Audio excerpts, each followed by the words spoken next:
And now that at the proper time and place, after so long and wide a preliminary cruise, Ahab, all other wailing waters swept, seemed to have chased his foe into an ocean fold, to slay him the more securely there, now that he found himself hard by the very latitude and longitude where his tormenting wound had been inflicted, now that a vessel had been spoken which on the very day preceding had actually encountered Moby Dick, and now that all his successive meetings with various ships contrastingly concurred to show the demoniac indifference with which the white whale tore his hunters, whether sinning or sinned against, now it was that there lurked a something in the old man's eyes, which it was hardly sufferable for feeble souls to see. As the unsetting polar star, which through the livelong, Arctic, 6 months' night sustains its piercing, steady, central gaze, so Ahab's purpose now fixedly gleamed down upon the constant midnight of the gloomy crew. It domineered above them so, that all their bodings, doubts, misgivings, fears, were fain to hide beneath their souls, and not sprout forth a single spear or leaf. In this foreshadowing interval too, all humor, forced or natural, vanished. Stubb no more strove to raise a smile, Starbuck no more strove to check one. Alike, joy and sorrow, hope and fear, seemed ground to finest dust, and powdered, for the time, in the clamped mortar of Ahab's iron soul. Like machines, they dumbly moved about the deck, ever conscious that the old man's despot eye was on them. But did you deeply scan him in his more secret confidential hours, when he thought no glance but one was on him, then you would have seen that even as Ahab's eyes so awed the crew's, the inscrutable Parsi's glance awed his, or somehow, at least, in some wild way, at times affected it.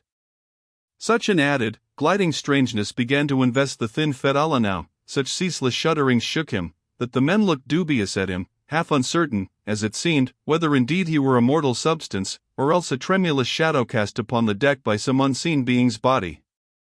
And that shadow was always hovering there. For not by night, even, had Fedallah ever certainly been known to slumber, or go below. He would stand still for hours, but never sat or leaned, his wan but wondrous eyes did plainly say, "We two watchmen never rest."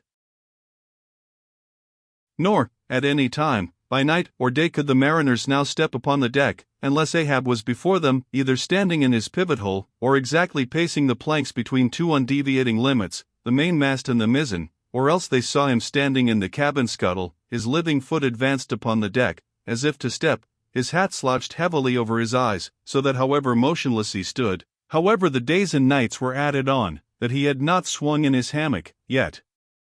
Hidden beneath that slouching hat, they could never tell unerringly whether, for all this, his eyes were really closed at times, or whether he was still intently scanning them. No matter, though he stood so in the scuttle for a whole hour on the stretch, and the unheated night damp gathered in beads of dew upon that stone-carved coat and hat.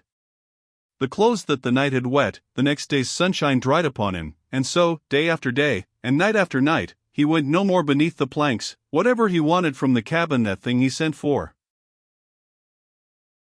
He ate in the same open air, that is, his two only meals, breakfast and dinner. Supper he never touched, nor reaped his beard, which darkly grew all gnarled, as unearthed roots of trees blown over, which still grow idly on at naked base, though perished in the upper verdure.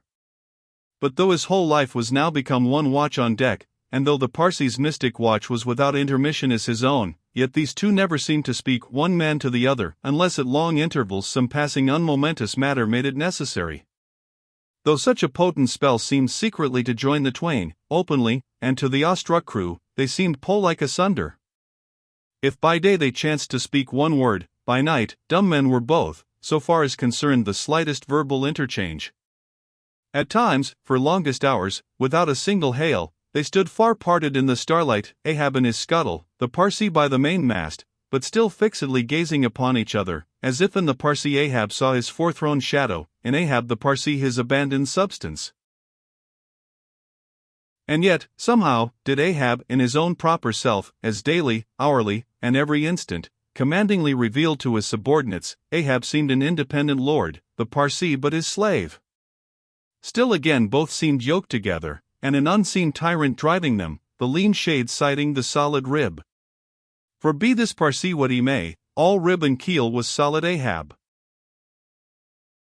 At the first faintest glimmering of the dawn, his iron voice was heard from aft, "Man the mastheads." And all through the day, till after sunset and after twilight, the same voice every hour, at the striking of the helmsman's bell, was heard, "What d'ye see, sharp? Sharp!" But when 3 or 4 days had slided by, after meeting the children seeking Rachel, and no spout had yet been seen, the monomaniac old man seemed distrustful of his crew's fidelity, at least, of nearly all except the pagan harpooneers. He seemed to doubt, even, whether Stubb and Flask might not willingly overlook the sight he sought. But if these suspicions were really his, he sagaciously refrained from verbally expressing them, however his actions might seem to hint them. "I will have the first sight of the whale myself," he said. Ahab must have the doubloon, and with his own hands he rigged a nest of basket bowlines, and sending a hand aloft, with a single sheaved block, to secure to the mainmast head, he received the 2 ends of the downward reeved rope, and attaching one to his basket prepared a pin for the other end, in order to fasten it at the rail.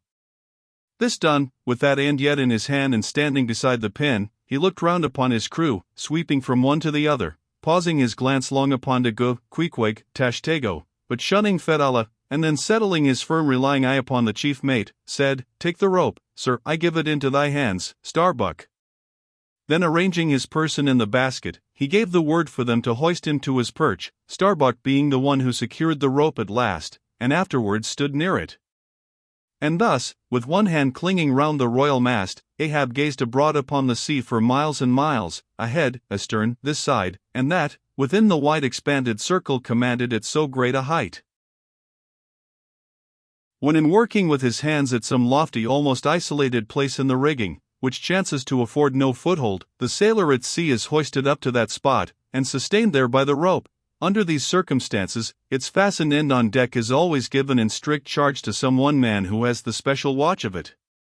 Because in such a wilderness of running rigging, whose various different relations aloft cannot always be infallibly discerned by what is seen of them at the deck, and when the deck ends of these ropes are being every few minutes cast down from the fastenings, it would be but a natural fatality, if, unprovided with a constant watchman, the hoisted sailor should by some carelessness of the crew be cast adrift and fall all swooping to the sea.